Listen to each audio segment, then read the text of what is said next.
मराठा समाजाच्या कुणबी प्रमाणपत्रांवरून मनोज जरांगे पाटील यांनी सरकारवर गंभीर आरोप केल्यानंतर मुख्यमंत्री देवेंद्र फडणवीस यांनी पहिली प्रतिक्रिया दिली आहे। जात पडताळणी समितीचं काम सर्वोच्च न्यायालयाच्या नियमानुसार चालतं आणि त्यात राज्य सरकारचा कोणताही हस्तक्षेप नसल्याचं त्यांनी स्पष्ट केलंय। कुणावर अन्याय झाला असेल तर अपीलची संपूर्ण प्रक्रिया उपलब्ध असून वरिष्ठ अधिकारीही प्रकरणाची तपासणी करतील असं आश्वासन फडणवीसांनी दिलंय।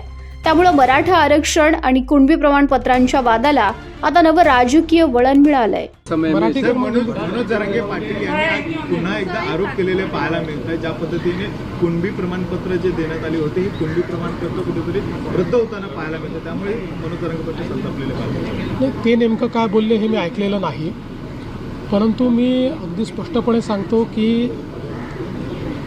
प्रमाणपत्र जेव्हा जात पडताळणी समितीकडे जातात त्यावेळी या जात पडताळणी समिती पूर्णपणे सर्वोच्च न्यायालयाच्या निर्णयाच्या अंतर्गत काम करत आहेत। राज्य सरकारचं त्याच्यामध्ये कुठलीही दखलंदाजी नाही आणि जे काही नियम सर्वोच्च न्यायालयाने दिले आहेत त्याच्या अंतर्गत ते करत आहेत। आणि केवळ म्हणजे आता कुणबी प्रमाणपत्र त्या ठिकाणी किती त्यांनी रद्द केले किंवा काय मला याची कल्पना नाही आहे, पण मी आपल्याला सांगू शकतो की मोठ्या प्रमाणात वेगवेगळे जे काही त्यांच्याकडे प्रमाणपत्र येतात त्यामध्ये 10-12% रिजेक्शन हा रेट आहेच। म्हणजे नॉन कुणबी देखील OBCचे जे प्रमाणपत्र त्यांच्याकडे येतात त्यातले 10%, कधीकधी तर काही क्षेत्रात 25% देखील कागदपत्राची पूर्तता न झाल्यामुळे ते रिजेक्ट होतात। त्यामुळे काही जाणीवपूर्वक कोणीतरी ते रिजेक्ट करताय असं म्हणणं योग्य नाही। तथापि याही संदर्भात मला असं वाटतं की जर कोणाचं काही त्याच्यामध्ये आक्षेप असेल तर तो जरूर बघण्यात येईल।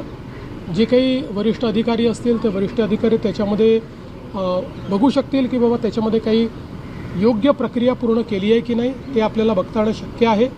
याच्यामध्ये अपीलची पण तरतूद आहे, ती अपील पण करता येणं शक्य आहे। म्हणजे सांगायचं झालं तर आम्ही सत्तेत आहोत, पण भाजपच्याही अनेक नगरसेवकांचे किंवा जिल्हा परिषद सदस्यांचे त्या ठिकाणी प्रमाणपत्र हे जात पडताळणी समितीने रद्द केले आहेत। तर याच्यामध्ये कुठलाही पॉलिटिकल दखल नसतो। सुप्रीम कोर्टाच्या निर्देशाप्रमाणे ही ज्युडिशियल प्रोसेस आहे, कॉसाय ज्युडिशियल प्रोसेसमध्ये हे काम त्या ठिकाणी होत असतं। निश्चितपणे जर कोणाचे काही आक्षेप असतील तर ते आपल्याला बघता येतील।